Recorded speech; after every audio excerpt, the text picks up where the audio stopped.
Hi everyone, here with a 1955 Chevy Belair two-door hardtop, true California car in satin black. Just got painted over the summer. I've done a lot to this car since I've had it. You can see the no post there for the hardtop.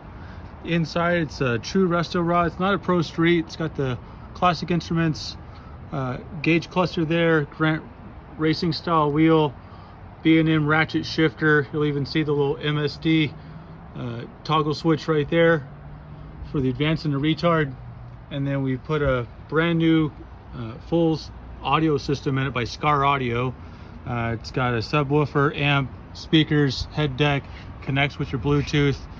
We even got these racing seats put into the front that have sliders and tilt forward and backwards with 3-point harnesses on them. The rear seats in fantastic condition, no rips, no tears, no fading or blemishes at all with that. The interior looks absolutely beautiful. Headliner's intact with all the chrome around. Carpet's been redone. Turquoise classic Chevrolet floor mats. Part of what was done to this car was brand new Cooper Cobra tires, 245/60/15s all the way around with the American Racing Wheel AR23. You'll see this baby comes with all the chrome that comes on it. There are some paint divider pieces that are not on the car currently, but I do have them. They just got removed and weren't put back on once the car was repainted. So those would go right back here between this trim piece and the bumper. Mainly used to separate the paint colors when it was a two-tone paint car. When I got it, the car was two-tone yellow and white. I just felt like the satin black fit the car and fit me better, and so I went ahead and did that. You're probably wondering what's underneath the motor, or underneath the hood rather. We've done a lot here as well. Had the motor completely redone, fresh 350 put in, rebuilt, bored 30 over, so it's a 355 with aluminum heads, built aluminum valve covers, all forged internal, so forged crank, forged pistons.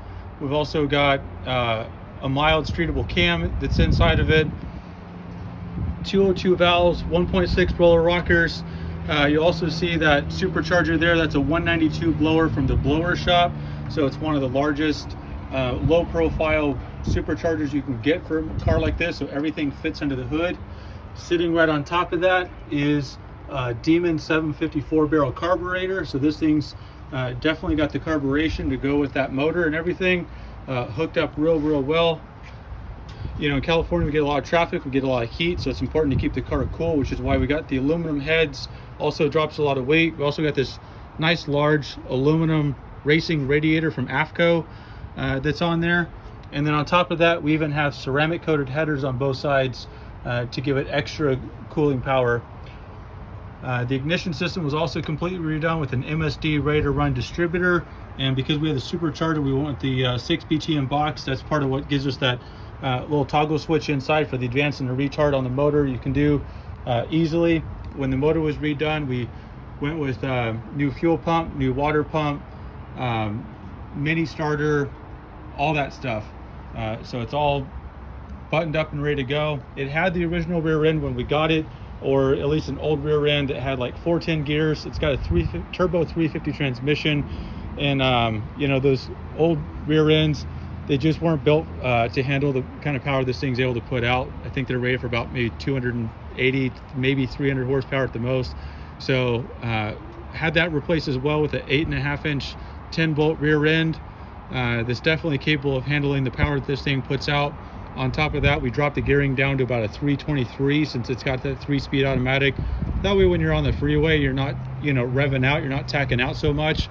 You still have quite a bit of bottom end torque and power. When we redid the rims and tires, we also went ahead and replaced the shocks as well. So we have Bilstein B6 shocks on all 4 sides there, so that she rides nice and smooth. There's always more stuff you can do with the car like this, but you know, we've got it pretty dang far. It's completely night and day from how it was when we got it. And as far as the interior, the front seat, you know, originally this car came with a bench seat that folded forward since it's a 2-door, and I do actually have that bench seat with me. It's also in the same quality of condition as this rear seat, so it's in really fantastic shape if you want to switch it back and go with the lap seat belt, or you know, whichever direction you want to take the car. I just kind of figured making it more of a street rod with what I was putting into it, I want some seats that were going to hug me, kind of feel a little bit more of an aggressive style. These seats, they're sitting on custom made frames, and then below the body is flat bar steel with lag bolts going through them, so that if for some reason you ever got into an accident, you're not going anywhere, it's not going to shear off. We got nice high quality bolts holding this thing together with flat bar steel on top of those frames, so that you're really in good hands. It's got drum brakes on the drum brakes on the back, disc brakes on the front. Brakes are in good condition. I've had those checked, and I think that's about it that we've done so far. Actually, no, the plug wires have been changed out a number of times. We kept running into some issues where the plug wires, because of how they run with the headers, they were burning up. You can actually see the white here on the sleeve. These are those heat shield sleeves, like the ones that you use on aircraft, and it was still kind of burning through it, even with the ceramic coated headers. And we're having issues where it's burning through plug boots and causing arcing. So to solve that, we ended up putting ceramic coated boots, the ceramic boots, set of plug wires, so ceramic boots on there and the sleeves, and we haven't had a single issue since then. So it's worked real well. Yeah, overall the car's in great shape. Replaced the batteries well, so you got a nice clean fresh battery. When the car's not being used, it's usually hooked up to a battery tender just to make sure it's kept charged. The hoses and lines are all in really great shape. Belts are all pretty fresh and have been replaced as well, so that's all good. And it also has a full MagnaFlow catback exhaust system on it as well, so you can come back and you can actually see the lettering, if you can see that there, where it says MagnaFlow on both sides, and it runs all the way up underneath.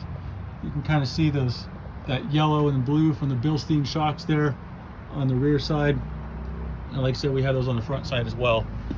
You're probably wondering how the car sounds when it's turned on, so give me just a second and we'll fire it up.